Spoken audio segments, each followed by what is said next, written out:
गरीबी। एक घर में माँ बेटी रहती थी। रात का समय था। दरवाजे पर खटखटाने की आवाज़ आई। माँ और बेटी बहुत गरीब थे, छोटे से घर में रहते थे।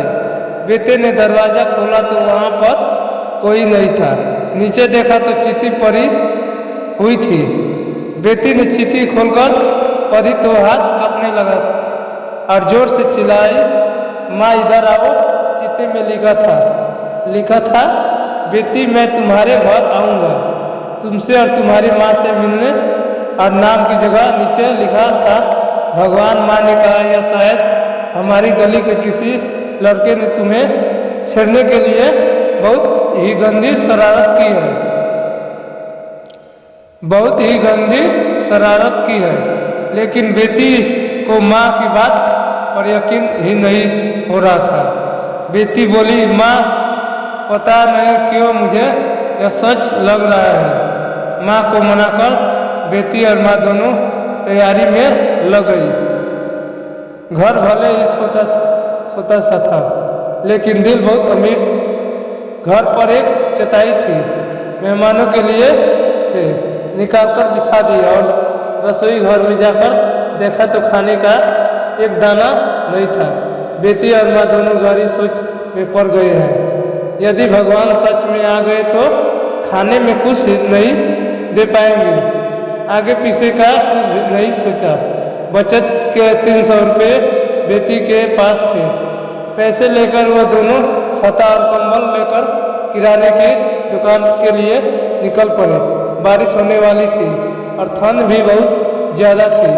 एक पैकेट दूध के एक मिठाई का बक्सा लेकर बाकस में हर कुल 200 रुपये की चीज़ें खरीदकर वापस लौट आए, क्योंकि उन्हें लगा शायद भगवान घर पर पहुँचे गए होंगे। घर से थोड़ी दूर पहुँची तो देखा कि जोर से बारिश शुरू हो गई थी और सड़क के किनारे पति पत्नी खड़े थे। और ऑटो पास से गुजरा तो लड़की ने देखा तो उसके हाथ में छोटा सा बच्चा रो रहा था। स्थिति कुछ ठीक नहीं लग रहा थी। ऑटो पर देखा, दरवाजे पर पहुंचा तो ऑटो से उतरी थी कि बेटी से रहा नहीं गया।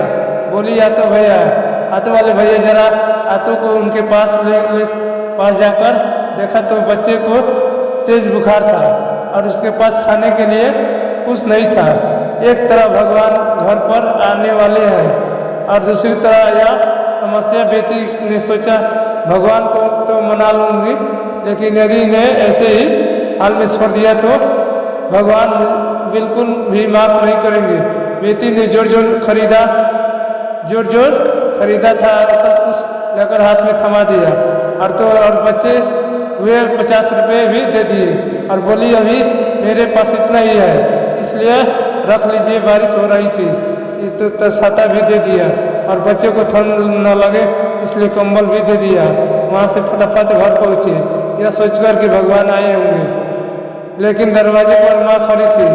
बोली, आने में इतनी देर क्यों लग गई थी? बेटी और यह देखकर एक और चिट्ठी आई। पता नहीं किसकी है ये बेटी। बेटी ने पढ़ना शुरू किया तो उसमें लिखा था कि बेटी, आज तुमसे मिलकर बहुत खुश हूँ।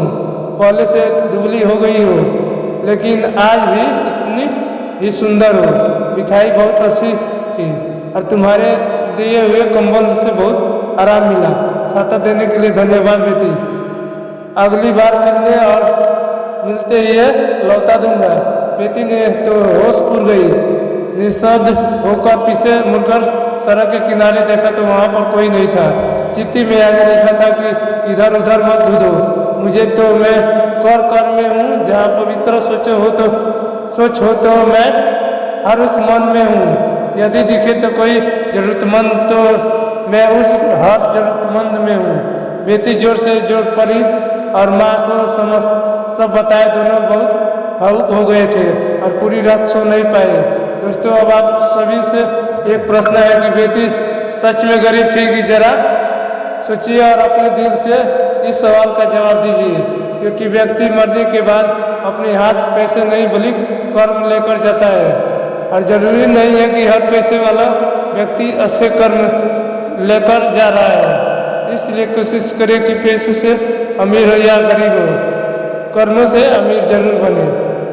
चैनल के लिए लाइक और सब्सक्राइब करिए। मेरे चैनल का नाम जीवन ऑफिशियल भोरे 1 2 3 4। धन्यवाद आप लोगों का।